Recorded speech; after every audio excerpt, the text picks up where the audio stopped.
Ultadanga DVC অফিসে আজকে কৃষি মন্ত্রী শোভনদেব চট্টোপাধ্যায় আসেন। তিনি জানান, ডিভিসির সঙ্গে আমার যোগাযোগ বহুদিনের।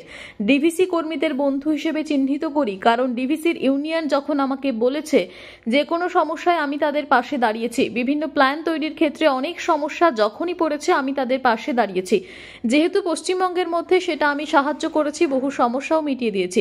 কিন্তু আজ আমরা অত্যন্ত দুঃখিত, আশাহত, কারণ ডিভিসি যেটা তৈরি হয়েছিল, মাইথন পঞ্চায়েত তৈরি হয়েছিল ভারত জন্য, তার জন্য বহু মানুষের ক্ষতি হয়ে যাবে। এমন কাজ তো করা উচিত নয়। দীর্ঘদিন ডেচিং হয় না, জলের ধারণ ক্ষমতা কমে যাচ্ছে বলে বৃষ্টি মহলে সেই জল ধরে রাখতে না পারার কারণে জল ছেড়ে দেওয়া হচ্ছে। যারা দীর্ঘদিন বাঁধের কাজ করছে তাদের সেই ধারণা আছে। মুখ্যমন্ত্রী যেটা বলেছে আমি তার সাথে একমত। এই জলটা যদি একটু আগে থেকে অল্প অল্প করে ছাড়তো তাহলে মানুষের সুযোগ ছিল দরকারি জিনিসপত্র নিয়ে যাওয়ার।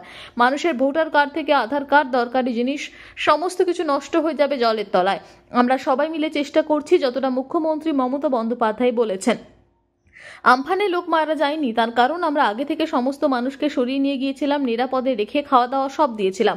শুধুমাত্র 18 তারিখ 5 বার জল ছেড়েছে, 5,30,000 কিউসেক একদিনে জল ছেড়েছে। মানুষের প্রস্তুতি থাকে, সরকারের প্রস্তুতি ছিল। মাত্র 3 ঘন্টা নোটিশ আমাদের ভয়ঙ্কর ক্ষতি হয়েছে, প্রচুর ধান সবজি নষ্ট হয়েছে, মানুষের জীবন নষ্ট হয়েছে, মানুষ মারা গিয়েছে। আপনারা দেখছেন সংবাদ শিরোনাম।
আমার